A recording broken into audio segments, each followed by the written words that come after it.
साथियों नमस्कार। स्वागत है आप सभी का भारतीय मंदिरों के आंतरिक रहस्य भाग 2। मैंने आपको बताया कि जिस प्रकार से हम लोग अपनी साइंस को खो चुके हैं और हमारे पास व्यवस्थाएं बची हैं, और ये जो व्यवस्थाएं बची हैं, अब इन व्यवस्थाओं का भी हमें संपूर्ण ज्ञान नहीं है।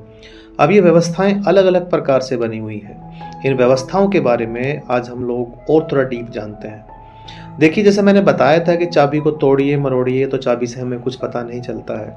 अब रेडियो को तोड़कर अगर आप हम उससे कुछ उपाय करना चाहें तो हम कहीं पर भी नहीं पहुंच पाएंगे। लेकिन एक बात सत्य है कि कभी इस रेडियो में कोई संगीत बजता था, इससे कोई आवाज़ निकलती थी। सीधे रेडियो को तोड़कर अगर हम देखने जाएं तो हमें कुछ पता नहीं चलेगा, क्योंकि रेडियो के अंदर कोई एनर्जी क्रिएट होती थी, जिस एनर्जी को क्रिएट करने के लिए एक पूरी की पूरी साइंस थी। अब वो साइंस बची नहीं, और इसलिए अब उस रेडियो में वो संगीत नहीं बजता है। तो जो हमारे मंदिर होते थे वो एक तरह की साइंस थे, वहाँ पर एक एनर्जी क्रिएट होती थी, और उस एनर्जी को क्रिएट करने के लिए एक पूरी वैज्ञानिक टेक्निक थी। लेकिन समय के साथ वो सारी टेक्निक हम लोग खो चुके हैं। परमात्मा दोस्तों सब तरफ है, आप भी सब जगह मौजूद हैं, परमात्मा भी सब जगह मौजूद है। लेकिन किसी विशेष सिस्टम से, किसी विशेष प्रकार के उपाय से जब कोई ट्यूनिंग मेल खाती है, कोई तालमेल इकट्ठा बैठता है, तब वो चीज़ें उपयोग में आती हैं। लेकिन वह सारा इंतज़ाम वैसा होता था जैसे कोई दिव्य शक्ति हो यहाँ पे, जैसे कोई हमारे अंतर मन में कोई परमात्मा आके बैठ गया और वो उस काम को कर रहा हो। ठीक है, तो अलग अलग लोगों ने दोस्तों इतिहास में अलग अलग तरह के इंतजाम किए हैं। इससे कोई फर्क नहीं पड़ता कि रेडियो बनाने वाली कंपनी ने अलग अलग शक्ल के रेडियो बनाए हैं। किसी ने मस्जिद बनाई है, किसी ने गुरुद्वारा बनाया है, किसी ने चर्च बनाया है, किसी ने मंदिर बनाया है।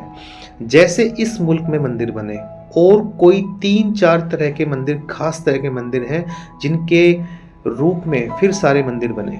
जैसे हम कोई एक डेमो बना लें, उस डेमो के आधार पर हम लोग बाकी मंदिरों का जो है निर्माण करें, तो कुछ 3-4 प्रकार के ऐसे मंदिर हुए हैं जिन मंदिरों के ऊपर, जिनको हम लोग अपना रोड मॉडल मान करके आज के पिछले इतिहास में काम किया गया। जो गुंबद है मंदिर का, वह आकाश की आकृति में है, और प्रयोजन यह है कि अगर आकाश के नीचे बैठकर मैं ओम का उच्चारण करूं तो मेरा उच्चार खो जाएगा। मेरी शक्ति बहुत कम है, विराट आकाश है चारों तरफ, मेरा उच्चार लौट कर कभी मुझ तक वापस नहीं आएगा, वो खो जाएगा। मैं जो पुकार करूंगा वह पुकार मुझ तक लौट कर नहीं आएगी, वह अनंत में खो जाएगी। मेरी पुकार मुझ तक लौट कर आ जाए, इसलिए मंदिर का गुंबद निर्मित किया गया। वह आकाश की छोटी प्रतिकृति है, ठीक अर्धगोलाकार। जैसा आकाश पृथ्वी के चारों तरफ छूता है, ऐसा ही एक छोटा आकाश निर्मित किया गया। उसके नीचे मैं जो पुकार करूंगा, जो मैं मंत्रों का उच्चारण करूंगा, ध्वनि करूंगा, वह सीधी आकाश में अब नहीं जाएगी। गोल गुंबद से वो एनर्जी मेरे पास वापस आ जाएगी। मेरी बात को दोस्तों ध्यान से समझना, एक बहुत बड़ी साइंस निकल के आएगी आपको यहाँ से। जितना गोल गुंबद होगा उतनी सरलता से वह लौट कर आएगी, उतनी ही सरलता से, और उतनी ही ज़्यादा प्रतिध्वनियाँ उसमें दोस्तों पैदा होंगी। और ठीक उसी व्यवस्था से गुंबद मंदिर का आज के दिन बना हुआ है। फिर तो ऐसे पत्थर भी खोजे गए जो ध्वनियाँ वापस लौटाते हैं। इस चीज़ को समझिएगा, मंदिरों की पूरी साइंस को। एक तो जब हम गुंबद के नीचे बैठकर उच्चारण करते हैं, और दूसरा जब उच्चारण के साथ साथ जो हमारे मुंह से ध्वनि निकलती, कुछ ऐसे पत्थरों को भी खोजा गया जो ध्वनियों की प्रतिध्वनि देने में बड़े सक्षम होते हैं। जैसे कि अजंता का एक बोध चैत्य है, उसमें लगे पत्थर ठीक उतनी ही ध्वनि को तीव्रता से लौटाते हैं, उतनी ही चोट की प्रतिध्वनि करते हैं जैसे तबला।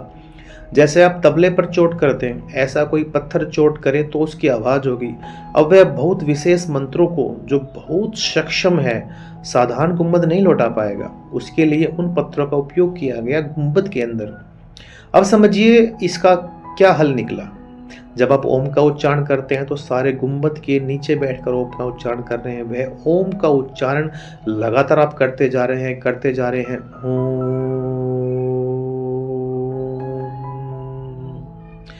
अब इस चीज को समझते हैं, अगर आप इस ओम के उच्चारण को किसी खुले आसमान के नीचे करते हैं तो ये जो आपके मुंह से ध्वनि निकली, ये इस वातावरण में बह जाएगी, हवा इसको ले जाएगी अपने साथ, क्योंकि हमारे पास खुला आसमान है, खुला वातावरण है, और हमारे ओम की ध्वनि धीरे है।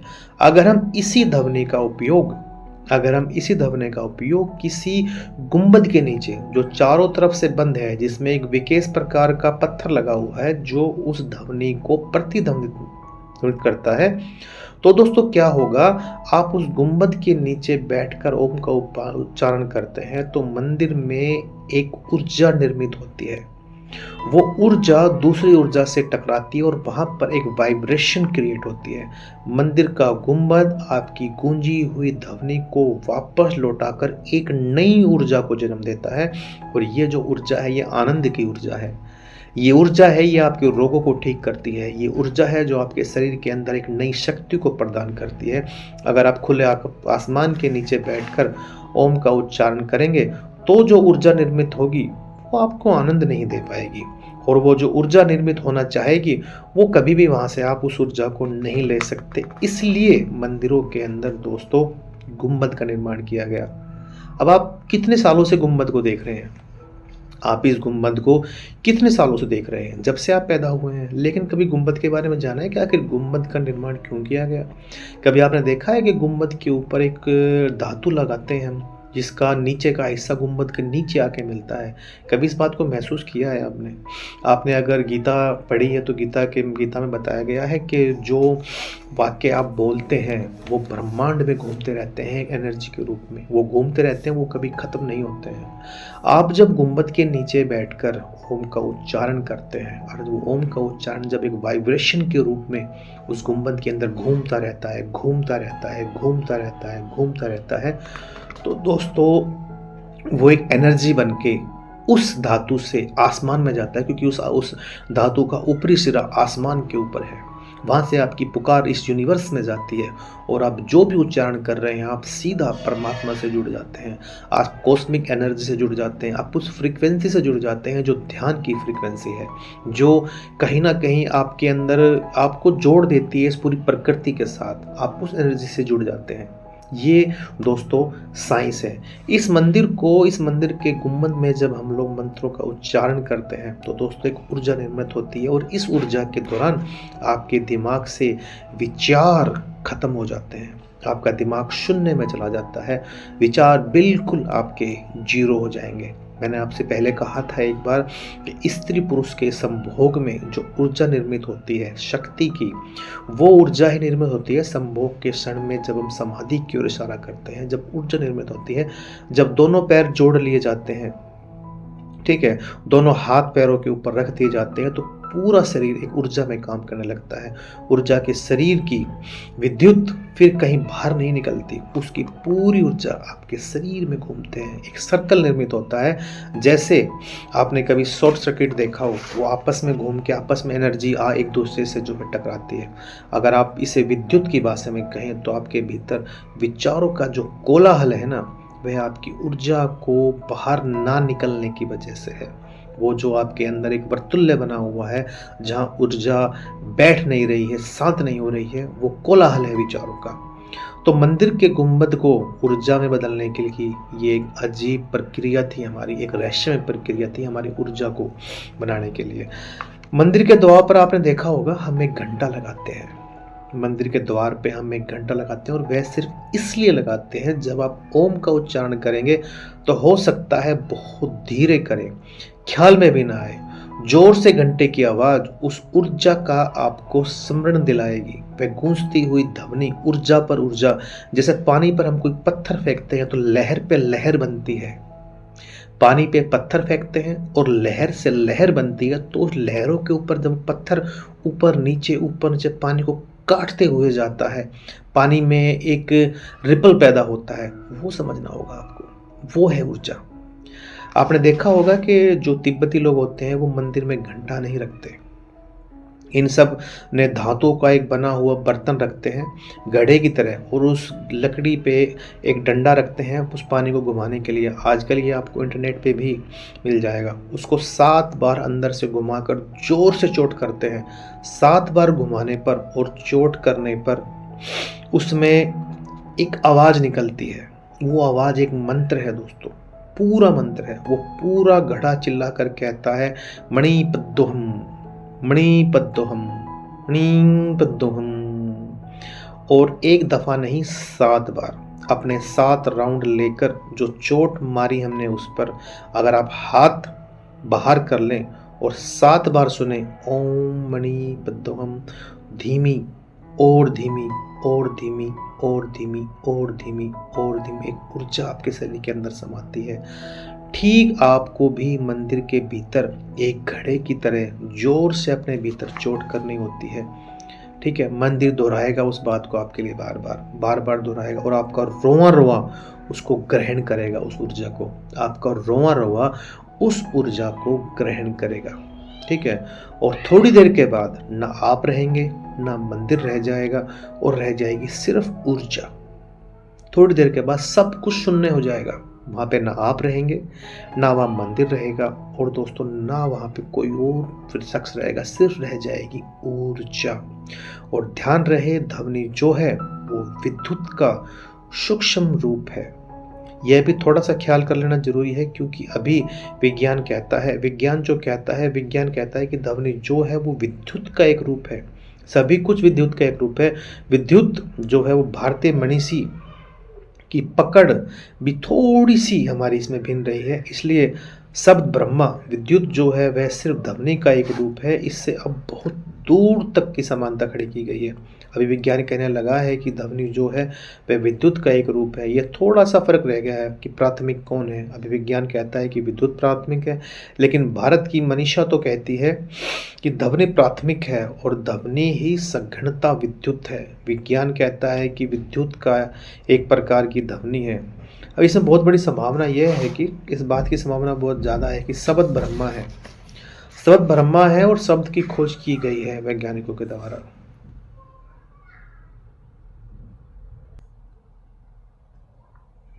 शब्द ब्रह्मा है। दोस्तों पहली दफ़ा पश्चिम के लोगों को जब भारतीय मंदिरों को देखने का मौका मिला तो वे उनको बहुत अनहाइजेनिक कहते थे। संभवतः खिड़कियां दरवाजे ज़्यादा नहीं होते थे, एक ही रखा जाता था, एक वह भी बहुत छोटा, किसी भी तरह की ध्वनि पैदा हो रही हो भीतर, उस ऊर्जा को तोड़ने के लिए कोई न बन जाए। तो उन्हें लगा कि बिल्कुल अंधेरे में गंदे बंद हवा नहीं जाती, जबकि चर्च तो बहुत साफ सुथरा है, खिड़कियां हैं, दरवाजे हैं, बड़ी खिड़कियां हैं, बड़े दरवाजे हैं, रोशनी भी आती है, हवा भी जाती है, तो वे बहुत ज़्यादा हाइजेनिक हैं। मैंने वही कहा आपसे कि चाबियां भूल जाती हैं तो कठिनाइयां हमारे लिए खड़ी हो जाती है। हमारे पास सिर्फ चाबी होती है। कोई नहीं कह सका हिंदुस्तान में एक भी आदमी कि हमारे मंदिर में खिड़की क्यों नहीं है, दरवाज़ा क्यों नहीं है। हमें भी लगा कि सच तो ये है कि ये अनहाइजीनिक है, और कोई ये नहीं कह सका कि इन मंदिरों में इस मुल्क के सबसे स्वस्थम लोग रहे हैं। इन मंदिरों के भीतर बीमारी नहीं जाने गई। इन मंदिरों में बैठा हुआ पूजा और प्रार्थना करने वाला आदमी स्वस्थम लोगों में से एक था और बिल्कुल भी हाइजीनिक नहीं था ये मंदिर। यह भी अनुभव आना शुरू हुआ कि ओम की ध्वनि का जो आघात है वह अपूर्व रूप से प्योरीफाई करता है। विशेष ध्वनियाँ हैं जो आघात को शुद्धता में लाते हैं। विशेष ध्वनियाँ हैं जिनके आघात से अशुद्धता लाते हैं। विशेष ध्वनियाँ हैं वहाँ बीमारियों को प्रवेश करने नहीं देती। और दोस्तों विशेष ध्वनियाँ हैं जो बीमारियों को निमंत्रण दे देती हैं। पर ध्वनि का वो पूरा शास्त्र हम लोग खो बैठे हैं। जिन्होंने कहा है कि शब्द ब्रह्मा है, उन्होंने शब्द के लिए बड़ी से बड़ी बात कही जा सकती है वो कही। जो बड़ी से बड़ी बात कही जा सकती थी, ब्रह्मा से बड़ा कोई अनुभव नहीं था और शब्द से गहरी उन्हें कोई बड़ी चीज़ नहीं जानी जिसका प्रयोग किया जा सके। सारे राग, सारी रागनियाँ, सारा संगीत पूर्व का, वह सब ब्रह्मा की ही प्रतीतियों का फैलाव है। समस्त राग, समस्त रागनियाँ मंदिरों में पैदा हुई, समस्त नृत्य पहली दफ़ा मंदिरों में पैदा हुए, फिर फैलते हुए गए वे सब दूसरी जगह पे, क्योंकि मंदिरों से ही ध्वनि का अनुभव करने वाला साधक था।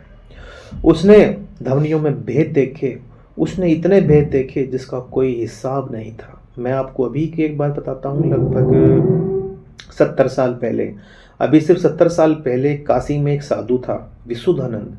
सिर्फ ध्वनियों के विशेष आघात से किसी की भी मृत्यु हो जाए, सिर्फ ध्वनियों से सैकड़ों प्रयोग विशुद्धानंद ने करके दिखाए। और अपने बंद मंदिर में गुंबद में बैठा था जो बिल्कुल अनहाइजीनिक था। और जब पहली दफ़ा 3 अंग्रेज डॉक्टर के सामने उसने एक प्रयोग किया। वे तीनों अंग्रेज डॉक्टर एक चिड़िया को लेकर अंदर गए और विशुद्धानंद ने कुछ धमनियाँ की, वह चिड़िया फड़फड़ाकर मर गई और उन तीनों ने जांच की कि वह चिड़िया पूरी तरह से मर चुकी है। तब विशुद्धानंद ने दूसरी धमनियाँ की और वह चिड़िया फिर तड़फड़ाई और जिंदा हो गई। तब पहली दफ़ा शक पैदा हुआ कि ध्वनि के आघात का परिणाम क्या से क्या हो सकता है। अभी हम दूसरे आघातों के परिणाम को मान लेते हैं, क्योंकि उनको विज्ञान कहता है।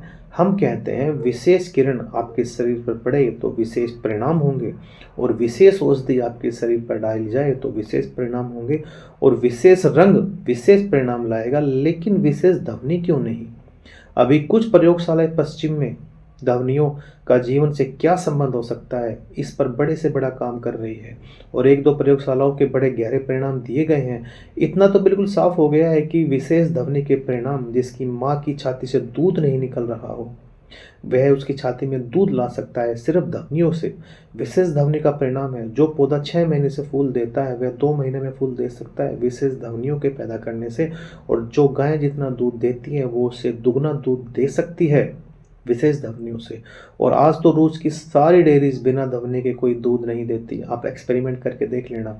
और बहुत ही जल्दी कोई फल कोई सब्जी बिना ध्वनि के पैदा नहीं होगी, क्योंकि प्रयोगशालाओं में ये सिद्ध हो गया है, और अब उसके बस व्यापार को फैलाने की ज़रूरत है। और अगर फल और सब्जी दूध गाय ध्वनि से प्रभावित होते हैं तो आदमी का कोई कारण नहीं रह जाता कि वो ध्वनि से प्रभावित न हो।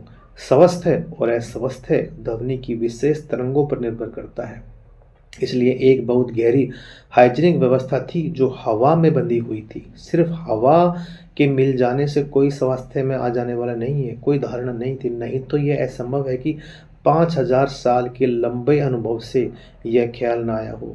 हिंदुस्तान का साधु बंद गुफाओं में बैठा है, जहाँ रोशनी नहीं जाती, जहाँ हवा नहीं जाती। बंद मंदिरों में है छोटे दरवाजे हैं जिनमें झुककर अंदर प्रवेश करना पड़ता है। कुछ मंदिरों में तो रेंग कर प्रवेश करना पड़ता है, पर फिर भी स्वास्थ्य का उस पर कोई बुरा परिणाम कभी नहीं देखा गया। हजारों सालों के अनुभव में कभी यह नहीं आया कि इनका स्वास्थ्य पर कोई बुरा परिणाम हुआ है। और जब पहली दफ़ा संदेह उठा तो हमने मंदिरों के दरवाजे बड़े कर लिए, खिड़कियां लगा दी, हमने उनको मॉडर्न रूप में बना दिया, बिना यह जाने हुए कि मॉडर्न कर देना तो एक साधारण मकान का काम होता है। वहाँ पर सारी ऊर्जा हमने खो दी जो हमारी मंदिरों की हमारी ऊर्जाएं थी। आज के आप मंदिर देख लीजिए, वे आलीशान भव्य मंदिर बनाए गए हैं, उनमें बड़े बड़े दरवाजे हैं, उनमें बड़ी बड़ी खिड़कियाँ हैं, क्योंकि मैंने आपको बताया था कि हमारे पास सिर्फ और सिर्फ व्यवस्थाएं बची हैं। हमारे पास उनका जो साइंस है हम उनको खो चुके हैं। एक तो ध्वनि का गहरा संबंध मंदिर की वास्तुकला का, उसका जो आर्किटेक्चर है उसका ध्वनि से, उसका सारा ध्वनि शास्त्र है। उसमें गुंबद का भी रूप है, उसके अंदर ध्वनि का भी रूप है, उसमें जो घंटा लगाया हुआ है उसका भी रूप है। किसी कोण से ध्वनि की चोट की जाए उसका भी हिसाब है। कौन सी ध्वनि खड़े होकर की जाए, कौन सी बैठ कर की जाए उसका भी हिसाब है, कौन सी लेट कर की जाए उसका भी हिसाब है, क्योंकि खड़े होकर उसके आघात बदल जाएंगे, बैठकर उसके आघात बदल जाएंगे। कौन सी ध्वनियाँ साथ में की जाएं तो परिणाम अलग होंगे, और कौन सी ध्वनियाँ अलग अलग की जाएं तो परिणाम अलग होंगे। ये ध्वनि शास्त्र है दोस्तों, और ये शास्त्र खो चुके हैं हम लोग। इसलिए बड़े मजे की बात तो दोस्तों ये है कि वैदिक साहित्य का पश्चिमी सभ्यताओं ने जो अनुवाद किया वो संभवतः पश्चिम में जो भाषा का जोर है वह भाषागत है, ध्वनिगत नहीं है। कोई शब्द लिखा जाए तो वैदिक दृष्टि से उस शब्द के लिखने और बोलने में उतना मूल्य नहीं है जितना उसके भीतर विशेष ध्वनि और विशेष ध्वनि की मात्राओं के समाहित होने में है। संस्कृति का जोर हमारा नहीं है किसी भी चीज़ के ऊपर, और हम लोग सिर्फ और सिर्फ शब्दों को पकड़े बैठे हैं। इससे ज़्यादा हमारे पास कुछ नहीं है आज के समय में। तो साथियों, ये आज का भाग 2 हम लोग यहाँ पे समाप्त करते हैं। हम जल्दी ही मिलते हैं आपके साथ भाग नंबर 3 के साथ। जब तक के लिए धन्यवाद।